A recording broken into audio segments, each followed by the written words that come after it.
Mon neveu a jeté mon cadeau car il n'était pas en or. Ma sœur a exigé des excuses et son mari a ri. Sans discuter, j'ai annulé le fonds universitaire que j'avais préparé pour ses enfants. Ils apprendront la gratitude ailleurs. Je m'appelle Antoine et j'ai toujours été le calme de la famille, le dépanneur de service, celui que tout le monde appelle quand le Wi-Fi ne marche plus ou quand quelqu'un a besoin d'aide pour déménager des meubles ou comprendre comment obtenir un remboursement sur Amazon. Et pendant la majeure partie de ma vie d'adulte, j'ai porté ce rôle comme un badge d'honneur, jusqu'à ce que je réalise qu'il m'épuisait. Je suis le plus jeune de 3 enfants. Mon frère aîné, Marc, qui vit à l'autre bout de la France et garde ses distances, et ma sœur aînée, Véronique, qui, disons simplement, n'a jamais vraiment cessé de vouloir être le centre de l'attention. Si Marc est un reclus et que je suis le pacificateur, Véronique est le soleil autour duquel tout est censé tourner, du moins dans son esprit. Elle a 42 ans, est mariée à un homme nommé Rémi, qui pense que le sarcasme est une forme d'éducation, et ensemble, ils ont 2 enfants, Maxime, qui vient d'avoir 11 ans, et Élise, qui en a 8. Je suis leur seul oncle qui se montre régulièrement, se souvient des anniversaires et a un calendrier distinct juste pour leurs événements scolaires. C'est moi qui offre des boîtes de Lego, qui aide pour les volcans des exposés de sciences et qui a appris à Maxime à faire du vélo. Je n'ai pas d'enfant. Je n'ai jamais vraiment ressenti cet appel, mais je prends mon rôle d'oncle au sérieux. Peut-être trop au sérieux.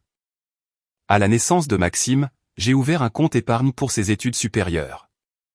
Rien d'extraordinaire, juste quelque chose de modeste auquel je prévoyais de contribuer à chaque anniversaire et à chaque Noël.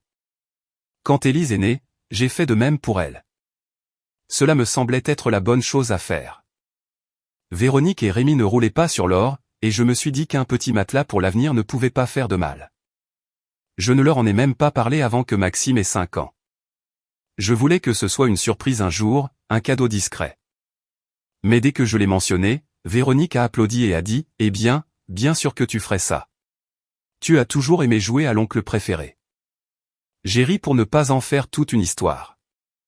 Rémi a marmonné que Maxime le dépenserait probablement de toute façon dans un fauteuil de gamer. Pourtant, j'ai continué à cotiser. Au fil des ans, j'ai commencé à remarquer de petites choses. Véronique plaisantait devant Maxime en lui disant qu'il ferait mieux de me garder de bonne humeur pour que je ne l'aurais pas du testament de l'oncle Antoine. Rémi m'appelait « Monsieur le rentier » sur un ton moqueur chaque fois que je payais le déjeuner. Maxime et Élise ont commencé à s'attendre à des cadeaux, pas à les espérer, mais à s'y attendre. J'ai mis ça sur le compte du fait qu'ils étaient des enfants, peut-être un peu gâtés, mais rien d'ingérable. Je veux dire, ils étaient toujours polis, toujours excités de me voir, jusqu'à il y a environ 1 an, quand tout a commencé à changer. L'attitude de Maxime a changé vers ses 10 ans, presque du jour au lendemain. Il est passé de l'enfant aux yeux écarquillés et reconnaissants à l'enfant exigeant et capricieux. Une fois, il m'a demandé si je pouvais lui acheter la nouvelle version de sa Switch parce qu'un ami avait la version OLED.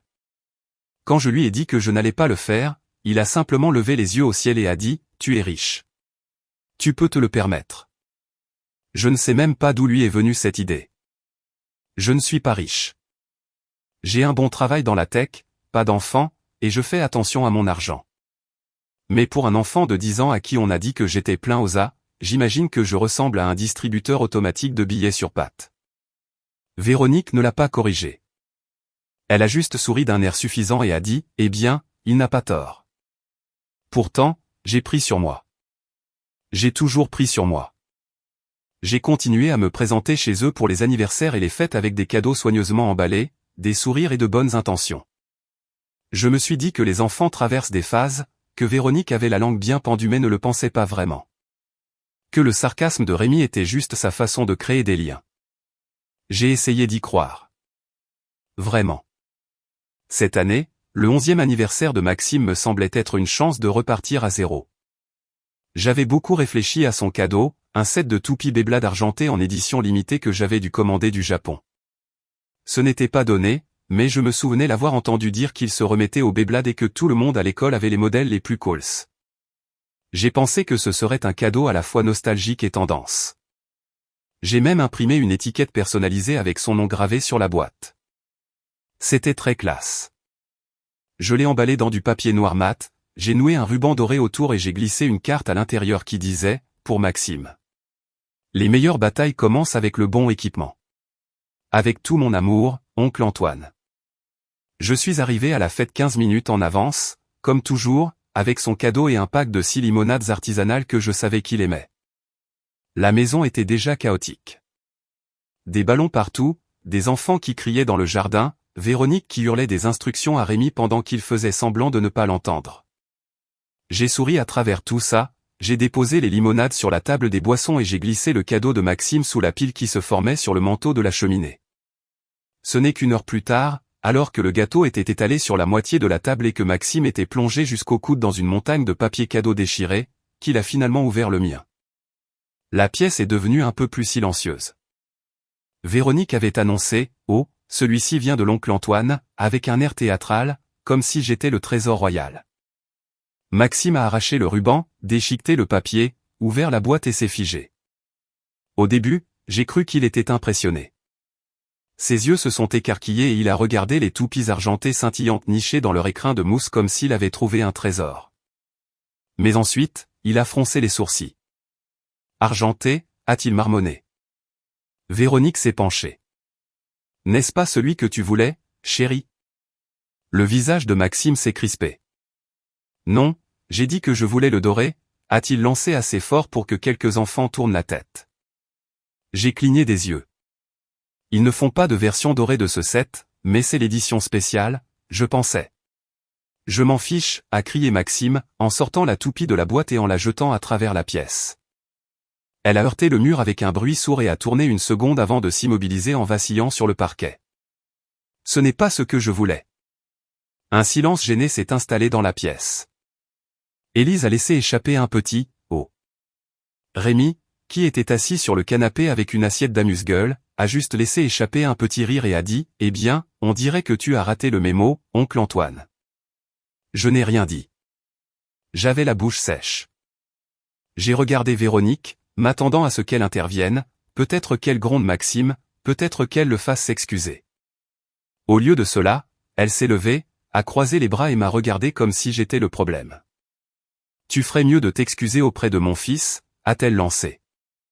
Il attendait vraiment le doré. J'ai de nouveau cligné des yeux. « M'excuser ? » Oui, a-t-elle dit, comme si j'étais stupide. Tu lui as donné de faux espoirs et tu lui as offert quelque chose qu'il avait spécifiquement dit ne pas vouloir.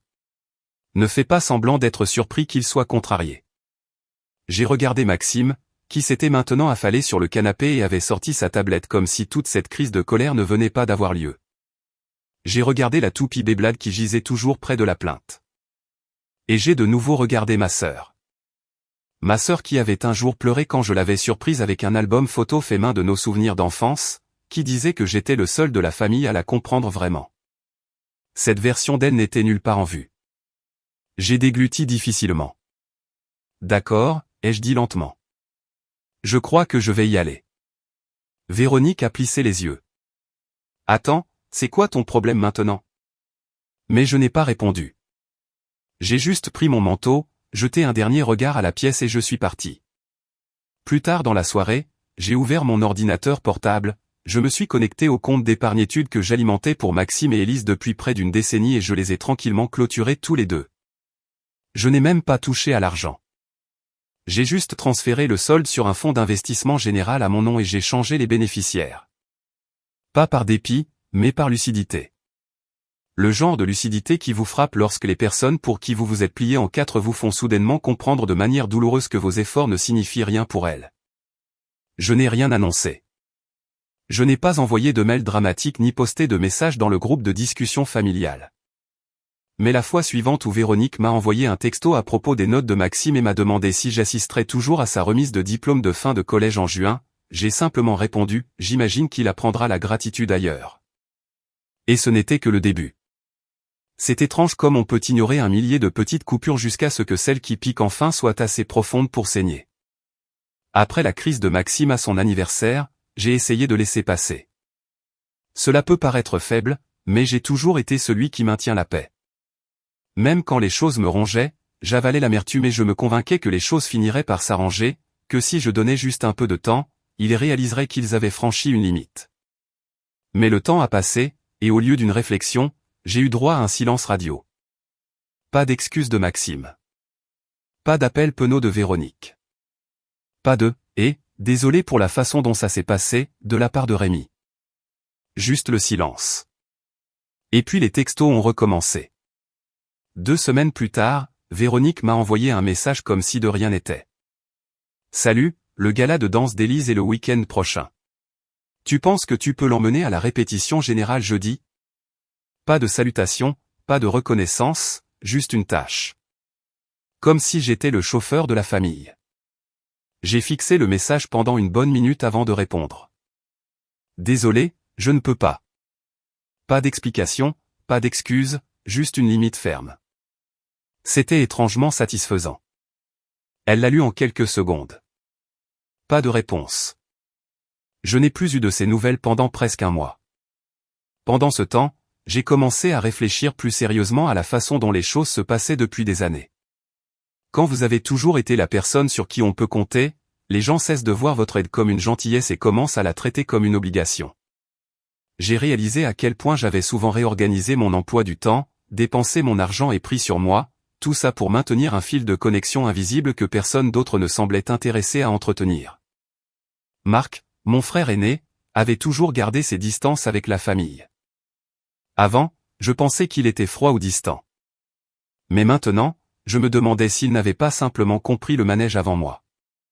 Le vrai tournant est arrivé début décembre.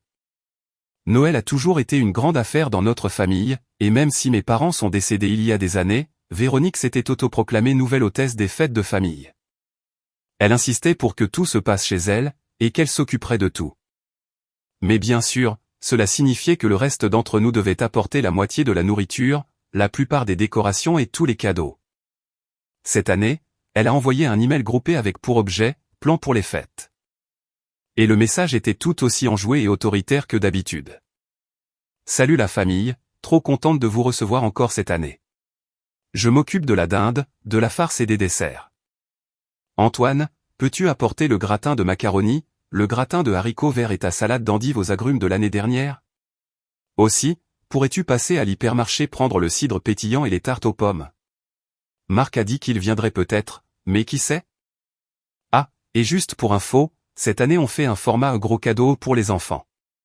Donc, chaque adulte devrait offrir un gros cadeau à chaque enfant. Valeur maximale 150 €, au lieu de plein de petits. Restons simples et amusants. Véronique. Pas de « s'il te plaît ». Pas d'offre de remboursement pour les tartes. Et l'attente concernant les cadeaux était juste glissée là comme une note de bas de page. J'ai fixé l'email un moment avant d'appeler Marc. Il a décroché après 2 sonneries. Antoine, salut. J'ai dit, tu as reçu l'email de Véronique? Un silence, puis un rire sec. Ouais, je l'ai ignoré comme chaque année. J'ai hésité. Tu penses que je réagis de manière excessive si je n'y vais pas cette fois? Non, a dit Marc immédiatement. Tu ferais ce que j'aurais dû faire il y a 10 ans. Nous avons parlé pendant une autre heure, plus longtemps que nous ne l'avions fait depuis des mois. Et pour la première fois, j'ai admis à voix haute à quel point je me sentais utilisé. Marc n'était pas surpris. Véronique ne m'appelle que quand elle veut quelque chose, a-t-il dit. C'est pour ça que j'ai arrêté de décrocher. Pourtant, je n'avais pas encore décidé quoi faire. Il est difficile de s'éloigner des gens que vous avez passé toute votre vie à essayer de satisfaire. Je ne voulais pas avoir l'impression d'abandonner Maxime et Élise, mais je ne pouvais pas non plus ignorer l'amertume qui me rongeait. Alors j'ai fait un compromis. J'ai dit à Véronique que je viendrais à Noël, mais que j'apporterais les boissons et un seul plat d'accompagnement. Je n'allais pas dépenser des centaines d'euros en courses et en cadeaux extravagants.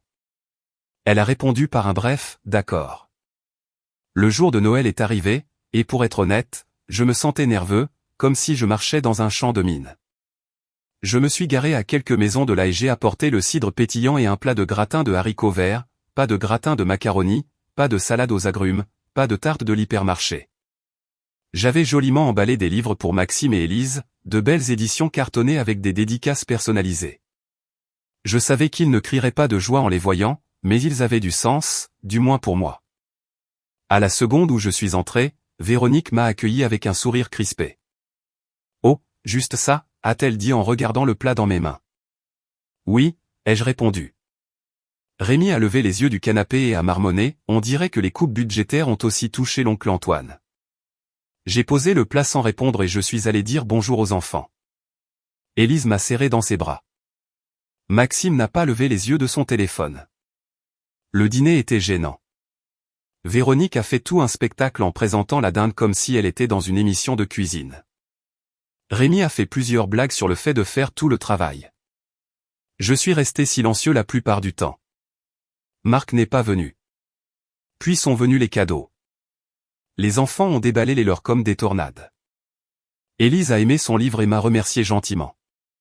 Maxime a ouvert le sien, l'a regardé et a dit d'un ton plat, « C'est tout ?»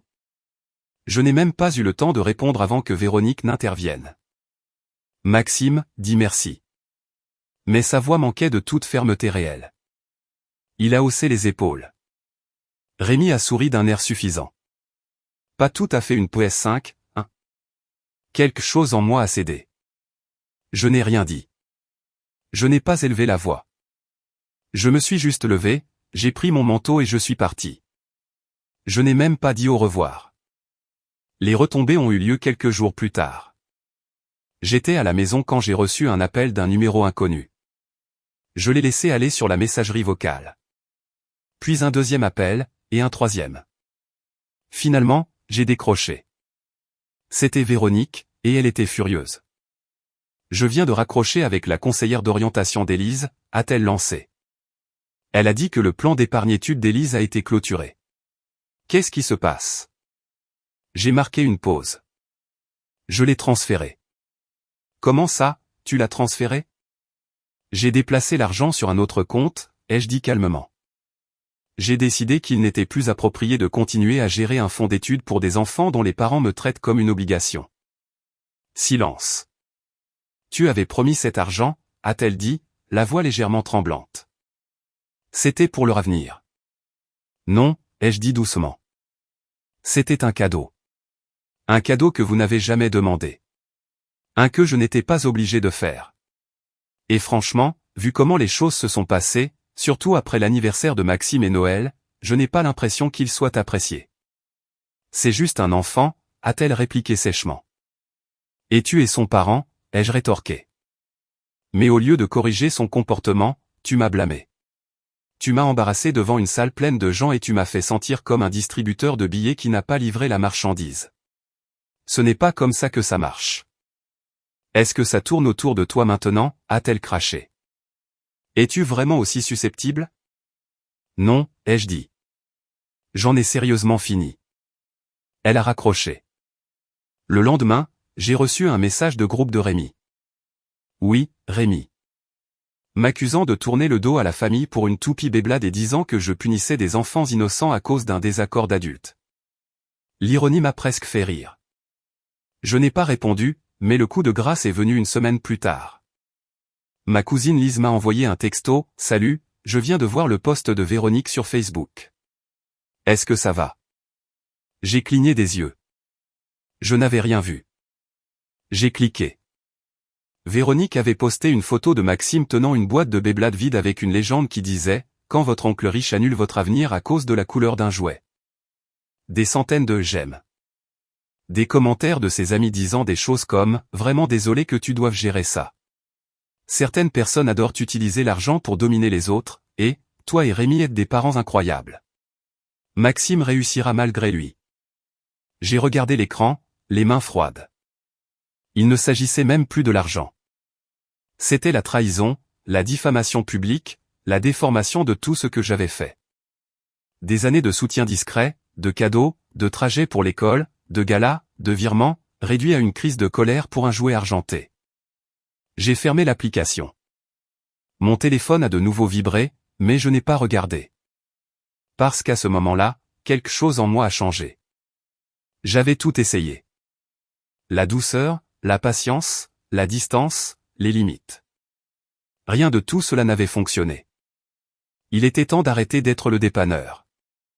Il était temps d'être la tempête. Et s'il pensait qu'un coup monté sur Facebook était audacieux, il n'avait encore rien vu.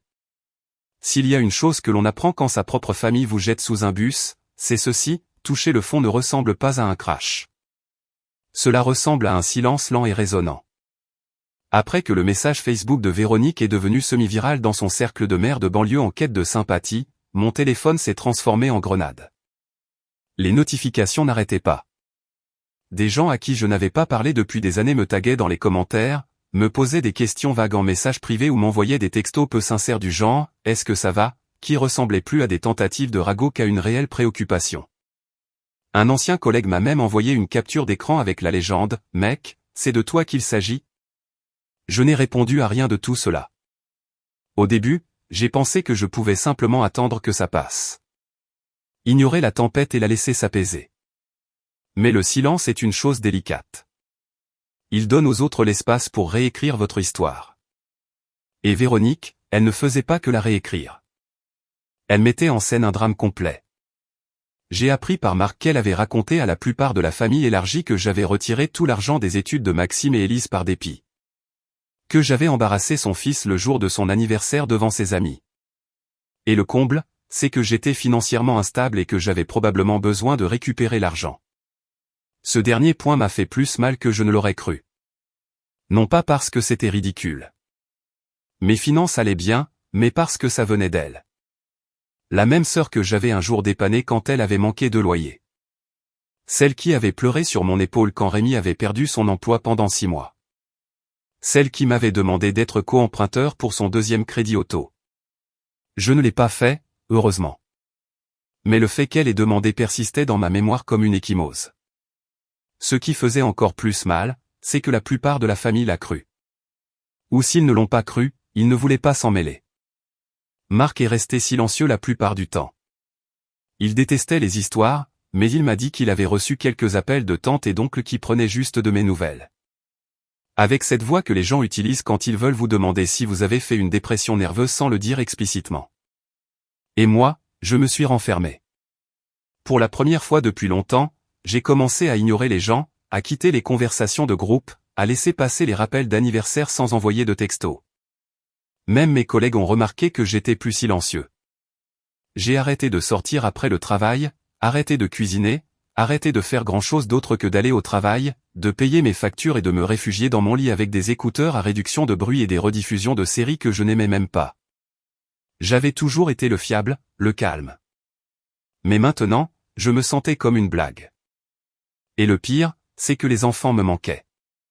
Les anecdotes aléatoires d'Élise sur les chevaux me manquaient, l'ancienne excitation de Maxime quand j'apportais un nouveau jeu de société me manquait.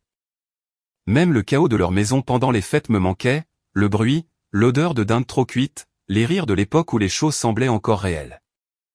Mais chaque fois qu'il me manquait, je me rappelais Maxime jetant mon cadeau à travers la pièce, Véronique croisant les bras et me disant que je devrais m'excuser, ce post Facebook horrible. Et la façon dont elle avait transformé une décennie de soutien en une fable édifiante sur les parents avares. Cette version de ma famille, elle ne me manquait pas. Je la pleurais. En février, j'étais dans une impasse. Pas déprimé au sens clinique du terme, juste vide, comme si j'attendais que quelque chose remplisse un espace qui avait autrefois été plein de sens. C'est là que mon amie Angèle est intervenue. Angèle et moi nous étions rencontrés à l'université. Elle était l'une des rares personnes à avoir connu mes 2 parents avant leur décès et avait été comme une seconde sœur depuis. Nous ne nous étions pas beaucoup vus depuis la pandémie, mais quand elle m'a envoyé un texto à l'improviste pour déjeuner, je n'ai pas dit non. Nous nous sommes retrouvés dans un petit bistrot tranquille à mi-chemin entre nos appartements. Elle m'a serré fort dans ses bras dès que je suis entré. On dirait que tu vis dans une grotte, a-t-elle dit, à moitié en plaisantant. Pas une grotte, ai-je marmonné. Plutôt sous le poids des attentes de tout le monde.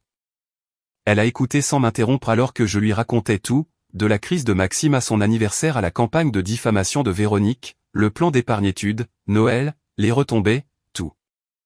Quand j'ai fini, elle s'est adossée, m'a regardé droit dans les yeux et a dit, « Tu sais quel est ton problème. Tu joues le héros dans une histoire écrite par des gens qui n'en veulent pas. » J'ai cligné des yeux. « Qu'est-ce que ça veut dire ? » Ça veut dire, a-t-elle dit en se penchant, que tu continues à te présenter comme si tu allais être récompensé pour avoir fait la bonne chose. Mais ta sœur et son mari, ils ne veulent pas d'un pacificateur. Ils veulent un punching ball qui ne répond pas. Ça m'a frappé plus fort que je ne l'aurais cru. Angèle n'a pas essayé de me réparer. Elle n'a pas offert une douzaine de citations réconfortantes sur le pardon ou la famille. Au lieu de cela, elle a dit ceci: tu dois te reconstruire, mais pas pour eux, pour toi. Et c'est là que quelque chose en moi a finalement fait tilt. Pas d'un seul coup. Pas comme un montage de film où je deviens soudainement un nouvel homme, mais petit à petit, j'ai commencé à sortir du trou. D'abord, j'ai nettoyé mon appartement, un vrai nettoyage de fond. J'ai jeté des cartons de vieillerie que je gardais sans raison. La moitié venait des enfants de Véronique. Des projets artistiques, des jouets cassés, des cartes de vœux qui ressemblaient soudainement à des pièges à culpabilité.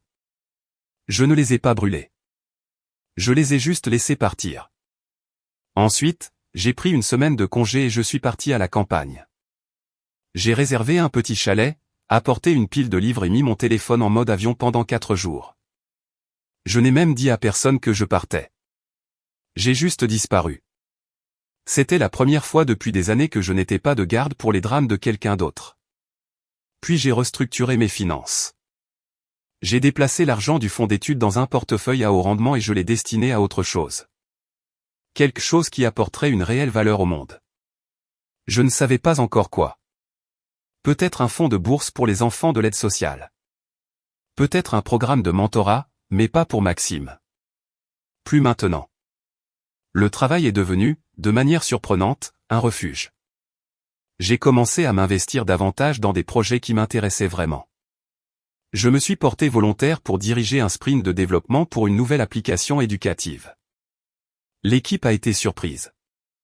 Apparemment, je me laissais porter tranquillement depuis un certain temps. Mon manager m'a pris à part un jour et m'a dit, « Je ne sais pas ce qui a changé, mais j'aime cette version de toi. » J'ai ri. Moi aussi. En avril, j'avais repris la course à pied. Rien de fou, juste un jogging matinal dans le parc près de chez moi. L'élan physique a aidé mon cerveau à rattraper son retard. J'ai commencé à me sentir à nouveau moi-même, ou peut-être une meilleure version de moi-même, une version qui ne se sentait pas responsable de réparer des personnes brisées qui ne voulaient pas être réparées. Pourtant, Véronique n'en avait pas fini. Fin mai, elle m'a envoyé un long email avec pour objet, « Parlons de ce qui s'est vraiment passé ». J'ai failli le supprimer, mais je l'ai ouvert. C'était 4 paragraphes de manipulation soigneusement élaborés. Elle disait qu'elle avait réfléchi et qu'elle n'avait jamais eu l'intention de rendre les choses si publiques, mais aussi que je l'avais prise au dépourvu et que j'avais abandonné ses enfants sans avertissement. Elle prétendait que Maxime avait pleuré pendant des jours après la disparition du fonds d'études et qu'Élise ne comprenait pas pourquoi l'oncle Antoine avait cessé de les aimer. Cette dernière partie a remué le couteau dans la plaie, mais je savais ce qu'elle faisait, se peindre à nouveau en victime, utiliser les enfants comme levier émotionnel, essayer de me faire honte pour que je reprenne mon ancien rôle. Je n'ai pas répondu.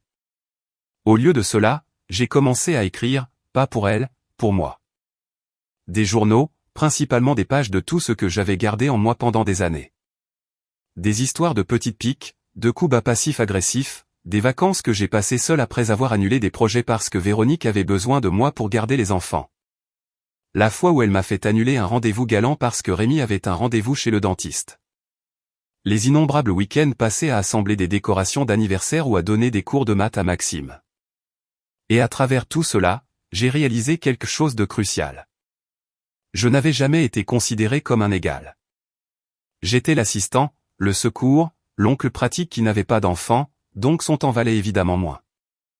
Angèle m'a encouragé à soumettre l'une de ses entrées de journal à un événement de lecture locale. J'ai failli me moquer d'elle, mais elle était sérieuse. Tu as quelque chose à dire, et les gens ont besoin de l'entendre. Je l'ai envoyé. 2 semaines plus tard, j'étais sur scène dans une librairie de quartier confortable, lisant à voix haute à 30 inconnus l'histoire du jour où une toupie Beyblade argentée a brisé une décennie de bonne volonté. Ils ont ri.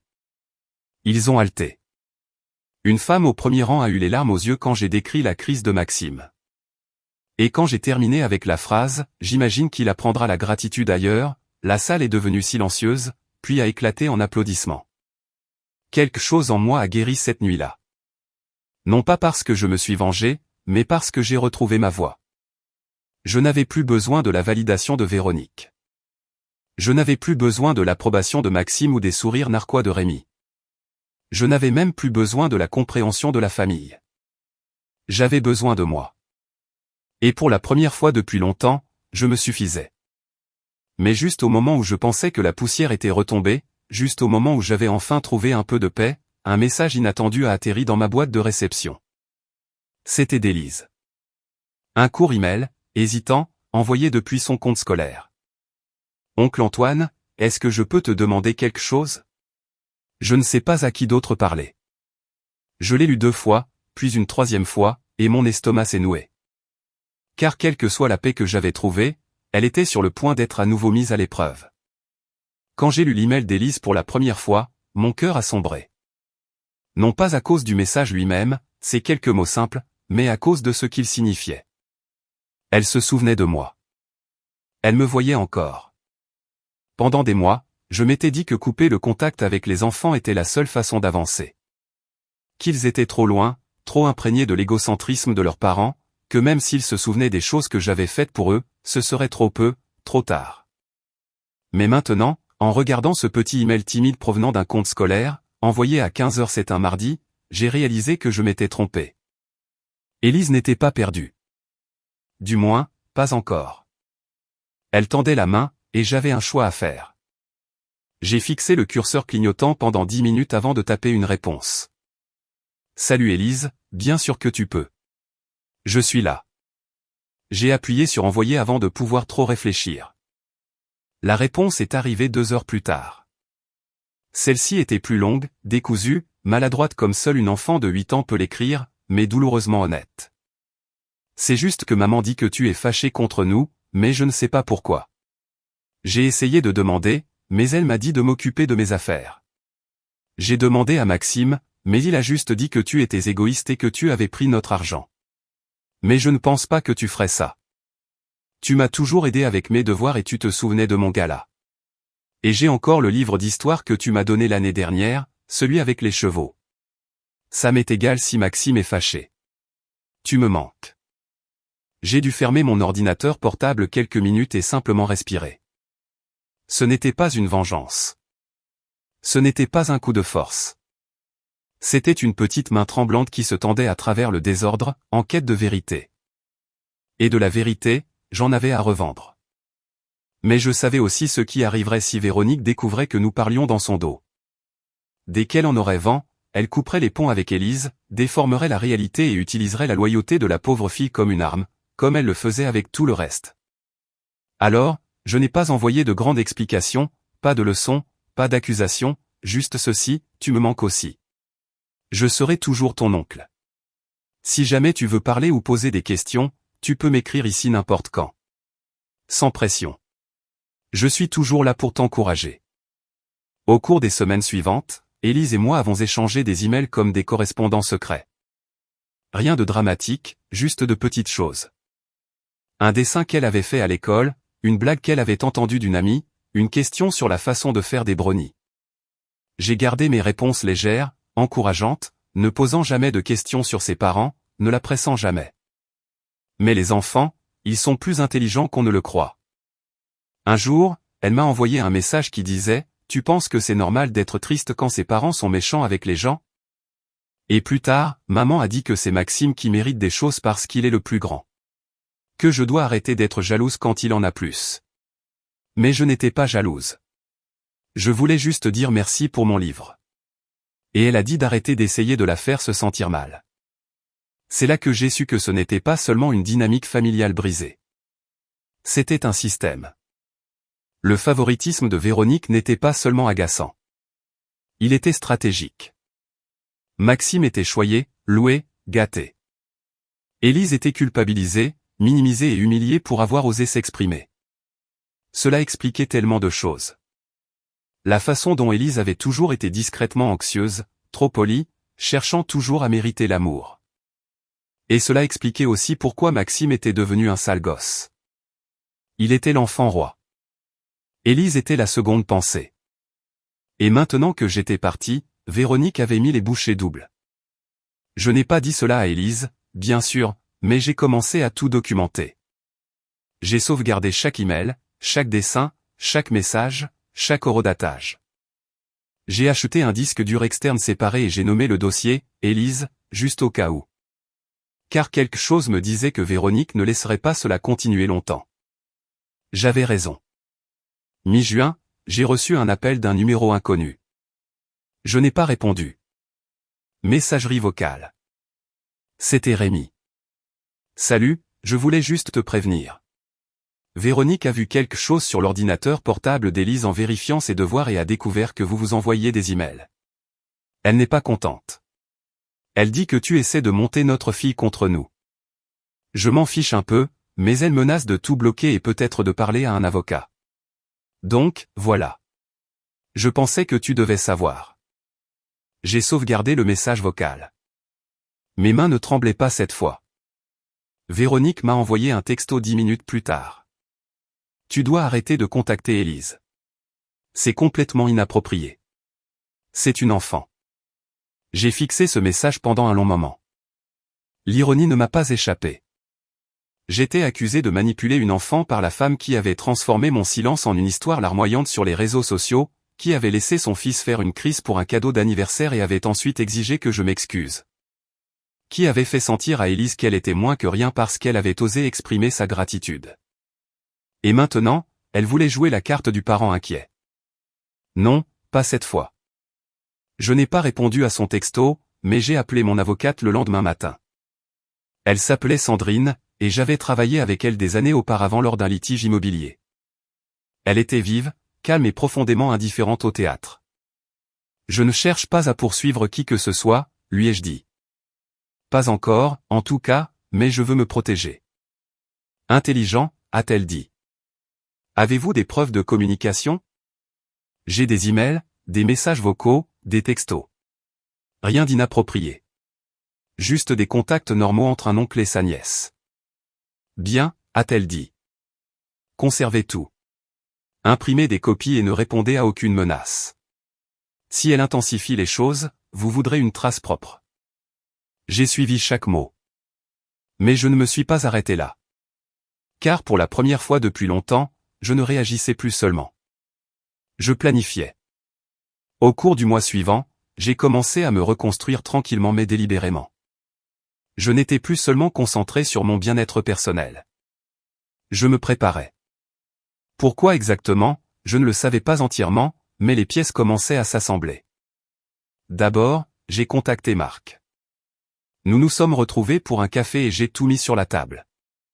Les emails d'Élise, la réaction de Véronique, l'avocate, ma théorie sur la dynamique de l'enfant roi. Il a écouté en silence, hochant la tête au bon moment. Quand j'ai fini, il s'est adossé et a dit, « Tu n'as pas tort. » J'ai vu la même chose en grandissant. Maman a toujours choyé Véronique. Papa l'ignorait. Elle a appris à obtenir ce qu'elle voulait en faisant une scène. Maxime n'est que la dernière version de ça. Élise ne mérite pas ça, ai-je dit. Elle est intelligente, gentille, elle veut juste être vue. Il a siroté son café. Alors, qu'est-ce qu'on fait? Ça m'a surpris. Je m'attendais à de l'indifférence. Mais Marc, à sa manière calme et distante, offrait son soutien. J'ai un plan, ai-je dit lentement. Mais ça va prendre du temps. Et je ne peux pas le faire seul. Marc a hoché la tête une fois. Tout ce dont tu as besoin. Ce soir-là, j'ai commencé à écrire quelque chose. Ce n'était pas une lettre. Pas exactement. C'était plus comme une déclaration, un récit chronologique clair de tout ce qui s'était passé. De l'anniversaire de Maxime à la diffamation de Véronique sur Facebook, le plan d'épargne-études, les emails d'Élise et les menaces. Je ne l'ai pas écrit pour Véronique. Je l'ai écrit pour Élise. Car un jour, elle pourrait avoir besoin de connaître toute la vérité. J'ai inclus des copies des emails, des captures d'écran, le message vocal de Rémi. J'ai gardé un ton mesuré, factuel, bienveillant, non accusateur, juste honnête. Quand ce fut terminé, je l'ai scellé dans une enveloppe Kraft, j'ai écrit, pour Élise, quand elle sera plus grande, sur le devant et je l'ai confié à Marc pour qu'il le garde en lieu sûr. Pourquoi moi, a-t-il demandé. Parce que si Véronique le trouve ici, elle le détruira. Il a de nouveau hoché la tête. Mais je n'avais pas encore fini. Angèle m'a aidé à créer une petite association à but non lucratif. Juste une coquille vide pour l'instant. Pas de dons, pas de publicité, juste un nom, une mission et une structure de base. Le nom, le fonds Nouvelle Chance. La mission, fournir du mentorat, des bourses et un soutien émotionnel aux enfants négligés, en particulier ceux coincés dans des systèmes familiaux toxiques. Je l'ai créé discrètement, j'ai financé le capital de départ avec ce qui était autrefois le fonds d'études de Maxime et Élise. Pas par vengeance, mais par réorientation. Si Véronique ne voulait pas du soutien, quelqu'un d'autre en voudrait. Et puis, alors que l'été se transformait en automne, l'opportunité s'est enfin présentée. C'était le 9e anniversaire d'Élise. Pas de fête, pas de grande célébration, juste un post Facebook de Véronique qui disait « Joyeux 9e anniversaire à notre douce Élise. Elle grandit si vite. » Une seule photo, pas de cadeau, pas de gâteau, pas d'amis. Juste elle et Maxime sur le canapé. Il tient une toute nouvelle tablette et elle applaudit pour lui. Applaudit. Le jour de son anniversaire. Angèle m'a envoyé la capture d'écran. « Dis-moi que tu le vois », a-t-elle écrit. Je le voyais. Je voyais tout. Et je savais avec plus de clarté que jamais. Il était temps d'agir. Non pas par colère, non pas par dépit, mais parce que la meilleure vengeance n'est pas bruyante. Elle est indéniable. Et il ne la verrait jamais venir. J'ai attendu jusqu'en novembre. Non pas par hésitation. J'ai attendu parce que la vengeance, la vraie vengeance, celle qui ne crie pas mais qui résonne, prend du temps. Le temps de se préparer, de se protéger, de s'assurer que lorsque les pièces tomberont, elles tomberont de telle manière qu'il n'y aura pas de remise à zéro de l'échiquier. Et au moment où les feuilles avaient jauni et que l'air était devenu vif, chaque pièce était en place. Les emails d'Élise s'étaient arrêtés début septembre. Exactement comme je le craignais, Véronique avait dû les découvrir. Son dernier message disait simplement « Maman a dit que je n'ai plus le droit de te parler. Je suis désolé. » Pas de signature, pas d'émoji, pas de dessin, juste le silence. Je n'ai pas répondu. Je ne pouvais pas risquer de lui attirer des ennuis. Mais j'ai fait un vœu ce jour-là, silencieux et inébranlable. Elle ne grandirait pas en pensant que c'était normal. Elle ne grandirait pas en croyant qu'être oubliée ou réduite au silence était de l'amour. Et donc, j'ai joué le jeu sur le long terme. Vous connaissez déjà le fonds Nouvelle Chance, l'association que j'ai créée avec l'argent qui appartenait autrefois à Maxime et Élise. Ce que je ne vous ai pas encore dit, c'est ce que j'en ai fait. Je me suis associé à Angèle, qui avait de l'expérience dans le secteur associatif, et nous l'avons développé discrètement, prudemment. Nous avons offert des programmes de mentorat via les écoles locales, de petites bourses, des concours de rédaction pour les collégiens qui faisaient preuve de créativité et de résilience malgré des foyers instables. Et je ne l'ai jamais dit publiquement, mais chaque concours était conçu pour repérer des enfants comme Élise. J'ai bâti le programme de A à Z, sous un pseudonyme. Personne en dehors d'un cercle restreint ne savait même que j'étais impliqué, pas même les enfants qui postulaient. Mais en coulisses, j'observais, j'attendais, puis en novembre, la conseillère d'orientation de son école a pris contact. Pas avec moi, avec Angèle. Elle a dit qu'une de ses élèves de CM1 avait soumis une rédaction personnelle à notre concours d'écriture qui l'avait interpellée. Le titre était « Ce que j'aimerais que les adultes disent », et c'était brut, des phrases simples, douloureusement honnêtes. La conseillère n'a pas donné de nom, mais elle a dit que la rédaction décrivait une fille qui applaudissait toujours pour les anniversaires des autres. Qui se sentait comme un personnage secondaire dans sa propre famille et à qui manquait quelqu'un qui avait l'habitude de croire que j'étais importante juste parce que j'existais. Angèle m'a montré la rédaction. Il n'y avait aucun doute, c'était Élise. Et ça m'a anéanti. Mais ça a aussi confirmé quelque chose. Elle se souvenait encore, elle s'accrochait encore, elle espérait encore. Nous avons présenté sa rédaction au jury. Elle a remporté la première place à l'unanimité. Et avec ça, la porte s'est ouverte. C'est ici que les choses s'accélèrent. La cérémonie de remise des prix était prévue pour début décembre. Un petit événement chaleureux dans une bibliothèque locale.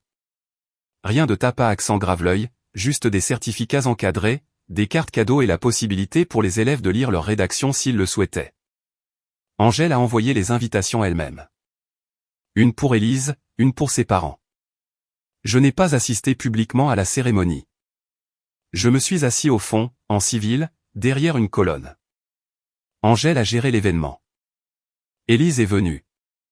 Véronique et Rémi non, même pas pour la récompense de leur fille. Élise est montée seule sur l'estrade, serrant l'enveloppe qu'Angèle lui avait donnée avec une bourse de 500 € à l'intérieur et un certificat imprimé à son nom. Elle a lu sa rédaction, la voix tremblante, les yeux balayant le fond de la salle comme si elle avait encore peur qu'on lui dise d'arrêter. Les gens ont applaudi. Angèle a eu les larmes aux yeux. Et moi? Je suis resté assis là, immobile comme une pierre.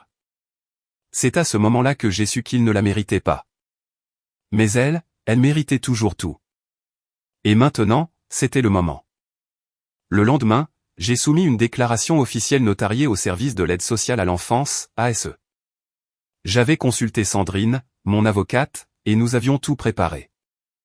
Les emails, la rédaction, le message vocal de Rémi, les photos des anniversaires et des fêtes qui prouvaient des schémas de négligence, de favoritisme et de maltraitance émotionnelle. Ce n'était pas dramatique. Ce n'était même pas vindicatif. C'était factuel, clair, étayé par des documents et des témoignages. Je n'ai pas accusé Véronique et Rémi d'être des monstres, mais j'ai soutenu qu'Élise était émotionnellement négligée d'une manière qui affectait son développement, et qu'elle cherchait activement de la validation, de la sécurité et de l'estime de soi auprès d'adultes en dehors de son foyer. Et dans des cas comme celui-là, l'État écoute. Je ne m'attendais pas à obtenir la garde. Je ne l'ai même pas demandé, mais j'ai été désigné comme un tiers parent consentant, ce qui signifiait que le système devait faire un suivi. Et ils l'ont fait. En 2 semaines, une assistante sociale a visité le domicile de Véronique. Elle a posé des questions sur le bien-être émotionnel d'Élise, sur sa relation avec Maxime, sur la disponibilité et la communication de ses parents. Elle a remarqué la façon dont Véronique coupait la parole à Élise au milieu d'une phrase. La façon dont Rémi restait assis sur le canapé et se moquait du processus en sirotant une bière. La façon dont Maxime, maintenant âgé de 12 ans, levait les yeux au ciel et disait « Elle essaie juste d'attirer l'attention ». L'assistante sociale avait également une copie de la rédaction d'Élise et une photo d'elle applaudissant pendant que Maxime ouvrait des cadeaux le jour de son anniversaire à elle. Véronique a perdu les pédales quand elle a découvert qui avait soumis la déclaration. Elle m'a appelé 3 fois en une journée, laissant des messages vocaux hurlants, des menaces, des larmes de crocodile. Elle m'a accusé d'instrumentaliser le système, d'essayer de lui voler sa fille, de manipuler une enfant pour qu'elle trahisse sa famille.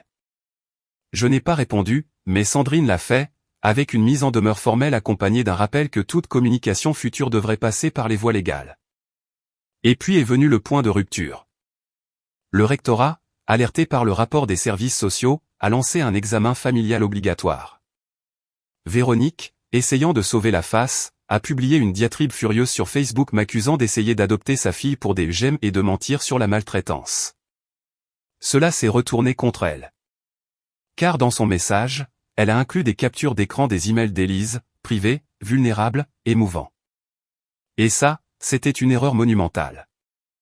Les services sociaux surveillaient déjà, et publier les communications privées d'une mineure sur un forum public sans son consentement était une grave violation de la vie privée. Quand ils l'ont confrontée à ce sujet, elle a persisté, m'a blâmé, a prétendu qu'Élise n'avait de toute façon pas à dire ces choses. Élise a entendu les retombées. La conseillère a dit qu'elle s'est présentée à l'école silencieuse, renfermée, refusant de participer en classe.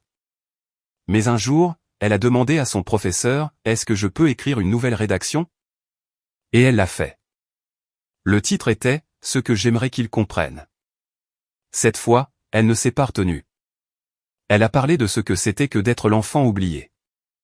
De la façon dont Maxime pouvait enfreindre les règles et être qualifié de « juste turbulent » alors qu'on lui faisait la morale pour avoir pleuré. Des anniversaires qu'elle n'a pas eus, des galas auxquels ils n'ont pas assisté. Des livres qu'elle a lus seule. De la façon dont quelqu'un en dehors de sa maison l'avait fait se sentir en sécurité et de la façon dont ses parents appelaient cela de la manipulation. Les services sociaux l'ont lu.